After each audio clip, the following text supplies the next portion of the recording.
Let's talk about Mickey 17. After being delayed so many times back to back, it is finally here. If you're new to the channel, hit the subscribe and be sure to hit the like button as it really helps. But today, guys, I have a welcoming returning guest and fully a big movie to review on the big screen. And this is no other than the man himself, Bong Joon-Ho. And this is my first time watching a movie of his. So keep in mind. But I'm not a big grown fan, but somebody who's been a fan and passion of his movies. I mean, I have to bring him on. This is Josh Tyan. Welcome back to the show, man. Thank you so much. Glad to be here. Thanks for another invite. We're going to have a fun time discussing Mickey 17 today. For sure. All right, so to keep this go started, this is my first time, like I said, watching a Bong Joon-Ho film. And I know he's coming off great from Parasite, which was an Oscar winner years ago.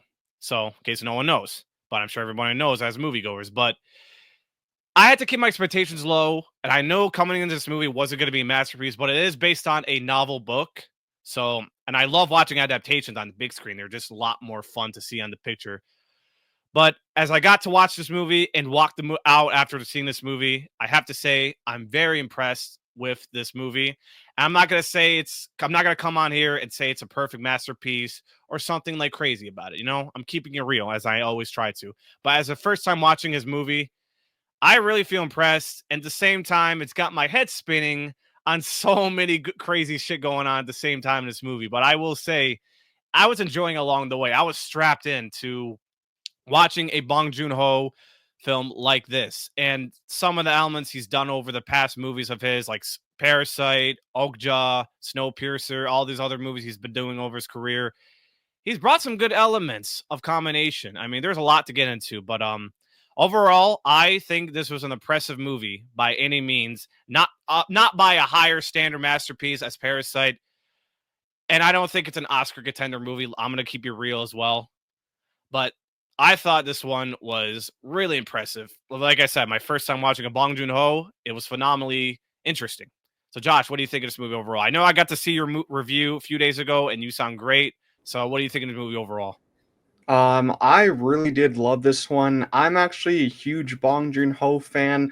What's interesting, I'm saying that, but just after the last week or 2 weeks, I haven't seen all of his movies, but now I have seen them all. I did like a whole rewatch to get ready for Mickey 17. It's a really fun journey. You know, the viewers listening in, if you haven't seen any of his films, there's so many different starting points you can go for. Like we've been saying, like Parasite, a great starting point, but you're going to start very high, so you're going to be very disappointed with some other ones. You know, Snowpiercer's first English language feature, Okja, a streaming movie, very easy to find, and there's some other Korean films that are just, you know, also masterpieces like Parasite. But yeah, going into Mickey 17, I'm trying to keep myself level-headed this year and next year going into movies, because I'm always going into a movie like last year. I always looked at first reactions, always like made my own expectations before going into it. And I don't really want to do that anymore. I kind of just want to mute the talking points on a movie on Twitter, because it is such a bad landscape for some movies to be talked about. But yeah, you know, first watch, I saw this in IMAX. I really did enjoy it in IMAX. It is filmed that a little bit extra aspect ratio there. A sound design was great. I've heard some people I talked to saw in Dolby. Dolby looked great too, I heard. But yeah, I loved it, man. I've seen it 3 times so far.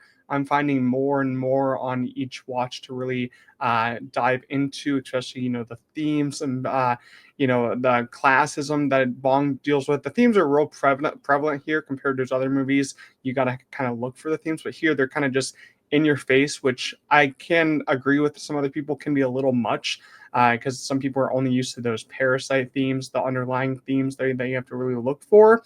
And yeah, if you're going to go into this expecting, you know, a Parasite masterpiece, like we weren't expecting that, you know, it's not good to go expecting a movie that it's not going to be. Like if you're expecting Parasite going into a high science fiction like satire, then you're going to be very disappointed. Like I saw a lot of YouTubers, like we've been saying, were very disappointed with it. But yeah, I really enjoyed it on first impressions.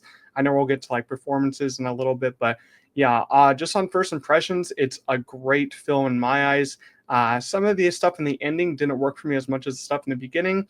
And I've read the book, Mickey 7, really enjoyed the book, but I do think the movie was better as a whole. And overall, really did love it. That's awesome. So I gotta say, it was really impressive to me. Again, Bong Joon-Ho, first time viewer, and a lot of good themes. What's really good about Bong Joon-Ho's films, of course, and he's Korean, of course, he brings the style of themes of storytelling. And what we've seen with Mickey 17 is that example. There's a lot of political commentary in this and socializing as well. I mean, this is like an impressive standpoint of what this movie is. I'm not a political guy. Let me just be straight here. But overall, I actually enjoyed the commentary in that movie pretty much. And Mark Ruffalo will go over him in just a second in the next few minutes. But a lot of the themes of this movie and the commentary were very strong to this movie, and it was impressive to see. And combining with elements of his previous work, such as Okja, Snowpiercer, all into one movie, I gotta say the elements and blending sci-fi comedy really worked it for me for this movie. I mean, like I said, I was going in empty-handed, not expecting too much, not much of a masterpiece, and everything worked out for me in this movie. I thought it was really a blast from start to finish, from like the narrative to fully getting to see a lot of the sounds, creature effects, the shots of this movie. I mean, they were all good to say the least. I mean, this is what one of Bong Joon-Ho's is one of a kind shots he directed it for, and it's very interesting to see how he keeps up with his movies like this. And I thought this is a very full English movie he's doing for like the first time ever, pretty much outside of the Korean stuff. But this is like his first adaptational novel to it. So all the stuff that applied to Mickey 7 to the book to the movie really worked out. And like Josh said, if you're gonna go in a lot of expectations to Parasite, it's not gonna really work for you. I will be honest. Or if it's your first time watching a Bong Joon-Ho's film, I'd say go in and enjoy what's really there, because you'll be pretty much sitting through a strap chair of Bong Joon-Ho's previous combinational works of his films. And the new style political commentary to this movie seems really interesting enough to say that was enjoyable and fully a blast at the same time. So we got to talk about the stars. I mean, hey, let's just talk about one guy. I think he surprised the hell out of me for what he does. And I'm going to keep it real. Very fun, very hilarious with this guy. And the first time I watched him to play a character, not one, but two, Mickey Barnes himself, Robert Pattinson. We got to talk about him. He was phenomenally, hilariously fun in this movie. I thought he was amazing, to say that him playing two characters reminds me of Jim Carrey when he played Robotnik and Jared Robotnik in Sonic 3. I thought they were hilariously good. And in looking into this movie, I thought it was amazing to see what he does. And on top of that, the voice range of his style were phenomenal. You never get to see him talk like this so often. Like, he will usually sound like Bruce Wayne Batman or Edward from the Twilight movies. And all of a sudden you get to hear a lot of his impressional voice in this movie. And it's very fun. He took the role on this movie as Mickey Barnes. I thought it was really impressionally amazing, to say the least. I mean, Robert Pattinson during this movie was phenomenal. He got to have a very good emotional scenes in this movie as well. And very built character as well, especially the chemistry he puts on with himself and Naomi Aki as well, which we'll get into in just a few minutes. But Robert Pattinson, I think, was an A+ for me in this movie that I was able to enjoy and sit through.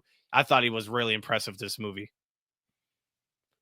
Josh, go ahead. Yeah. I really did love also Robert Pattinson. I've been a huge fan of him for a while, ever since my sister really told me. She was like, she made me watch Twilight for the first time a couple years ago, and I'm like, I don't know about this, but he's still pretty good in that movie, even though it is a very weird movie, not my type of movie. But I think Robert Pattinson, like the last, I don't know, I think it's like last 6 years, last 5 years, he's really been at the top of his game lately.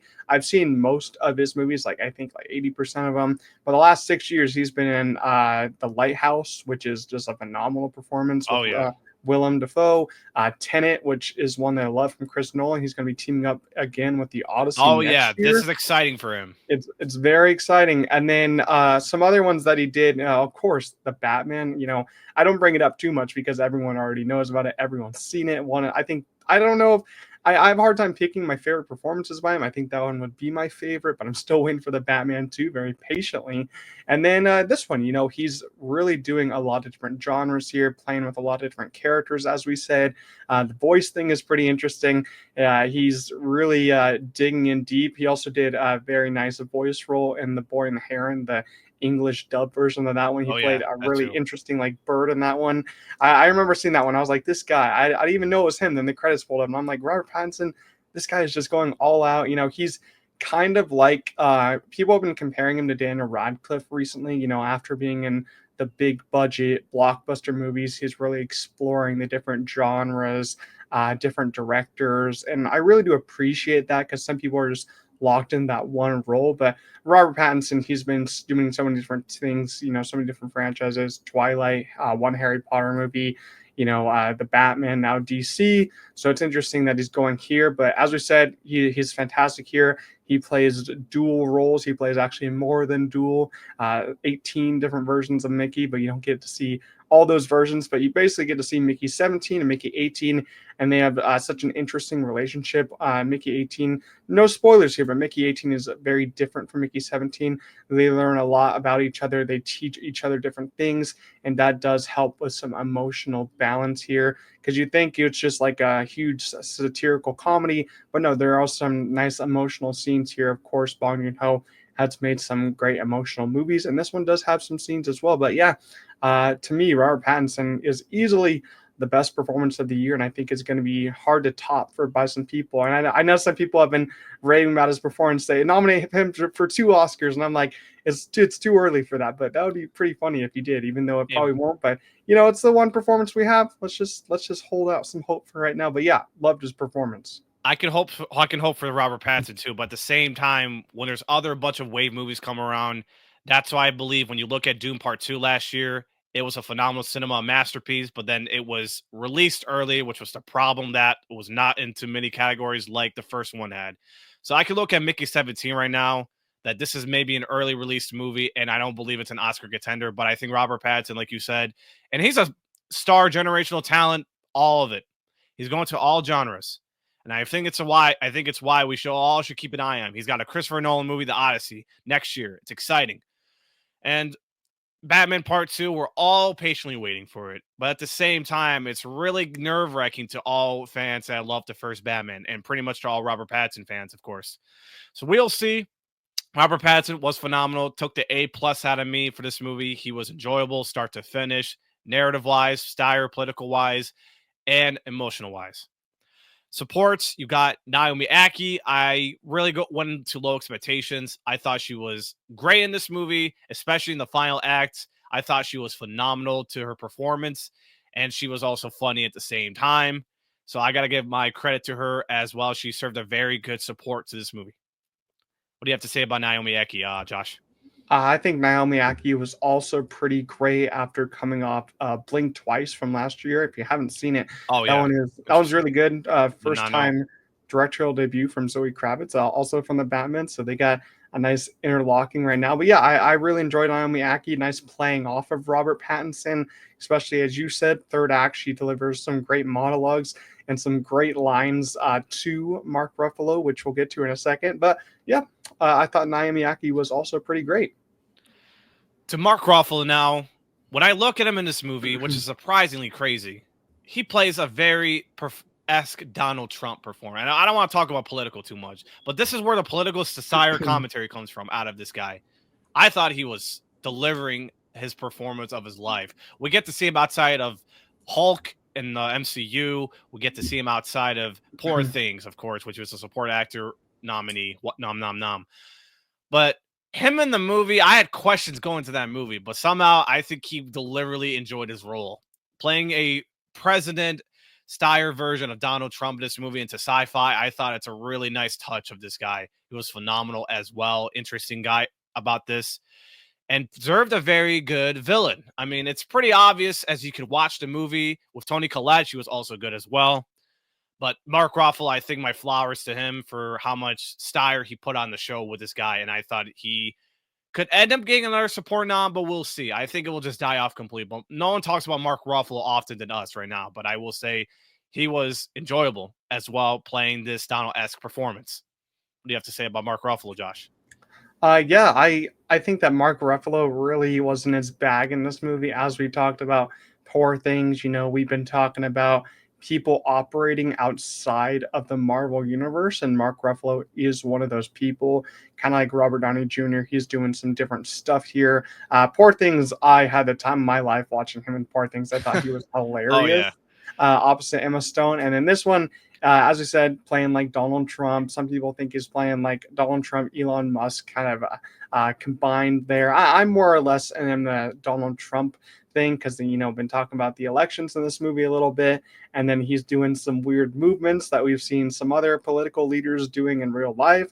But yeah, he is really over the top, and he kind of just I don't know, he kind of steals the show in the most weird ways possible. I mean, some people might think that he's too much over the top, but they have to understand that a lot of political figures in life they literally act like this. And I do understand why some people might not like it because they're seeing like real life in a movie, but I think that's one of the fun parts to see the political stuff in a kind of a futuristic realm. Like, imagine if you're kind of living with your president figure in a spaceship for like 4 years and just taking his reign and all that. Like, there's evil things that he does in this movie. Like, one thing is like they have to ration their calories, and then you can't have like over 1 calorie over your calorie ration, and then you get deducted calories.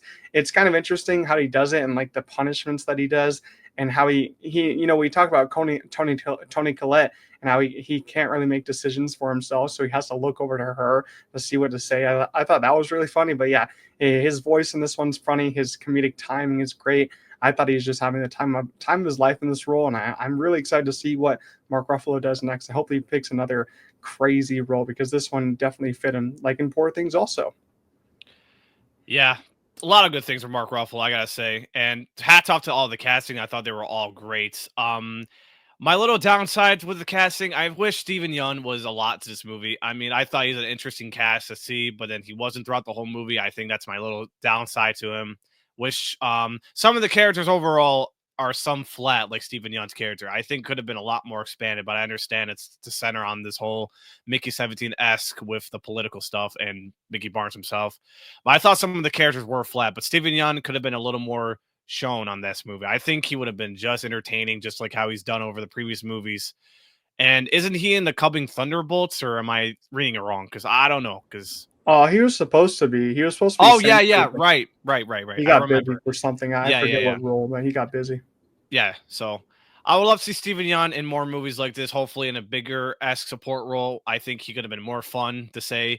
And the way he just said in the quote, he was like, "What's it like to die?" And I mean, I was laughing in my head how he said it. It was so funny. Um, there was another character, another female character. She, I don't know what's her name, but I think it was Kai Katz. Kai. Thank you, thank you. Mhm. I think she could have been more support to this movie as well as a character overall. I think that's another downside. I think she was also interesting to explore as well. That's another downside as well. Is there any other issues or any other good stuff you want to talk about on Mickey 17? Because I mean, I almost have everything in my head and pretty much off script to say what I have to say. But I thought Mickey 17 was a blast, style political wise and comedy wise. I think it was a really interesting. Yeah, I think the same way. A little bit of my negatives would be that third act. It gets a little messy in the third act. I think it goes on for a little too long, maybe like 10 minutes too long. I think the first and second act are extremely fun, extremely polished, in my opinion. And we've been talking about the movie business, and people on Twitter have been talking about how movies look. This movie looked fantastic. I will say the visual effects are extremely polished.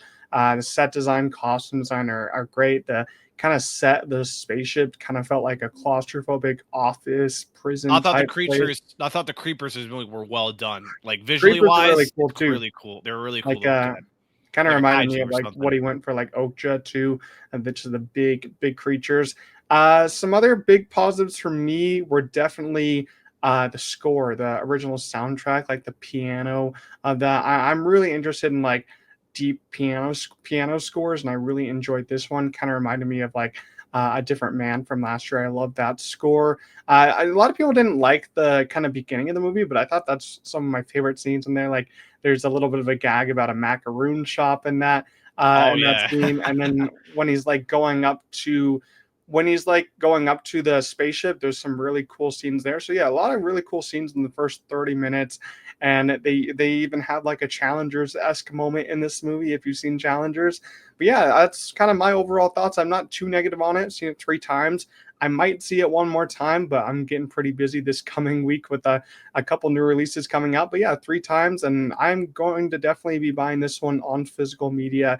It's just such a great one to display, and as I Oh yeah. said, it's one of the probably the best looking movie of the year, and it is my favorite movie of the year. So yeah, overall, I loved it. Overall, for me, I have to say, like I said, my first time watching a Bong Joon-Ho film, really an amazing movie. I have to say, it's not as a masterpiece as Parasite, like I said, but I thought this was well done. I literally think this, hopefully, and here's what I'm gonna say right now. I'm gonna keep it real before I stop talking about Bong Joon-Ho. I think he should keep doing theatrical movies because let me be real here. I think streaming might bring him down a bit, but if he does more theatrical stuff like Mickey 17, and I know Parasite was a giant hit, of course. I mean, Korean wise, it was a giant movie elsewhere, but the US, it was not big, obviously. So I think for Bong Joon-ho, if he keeps doing a lot of more Korean stuff, which will do pretty much gigantically outside the domestic box office, I think he's on. I think he's going to be right up to star directors next to Denis Villeneuve, Christopher Nolan.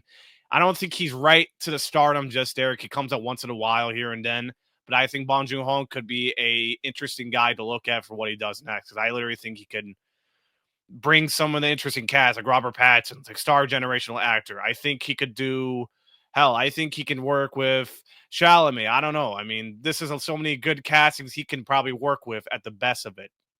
So I literally think Bong Joon Ho is an interesting guy to work with, and hopefully he does very, very good ones and something out of his own mind. Because I think this would be very top of the icing cake. But Mickey 17 wise in the long run, I doubt it's just gonna do good because of the budget and otherwise it's sci-fi comedy as a genre is hard to sell.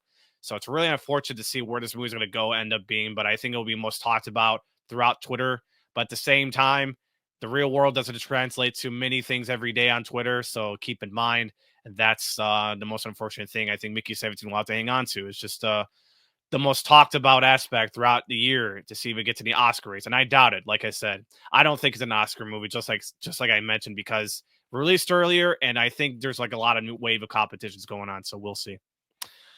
But all right, Josh. As we're wrapping things up, and I think I had said all my pieces for this. Oh yeah, and I would rate this 7.5, 3.5 stars. What about your rating to this movie?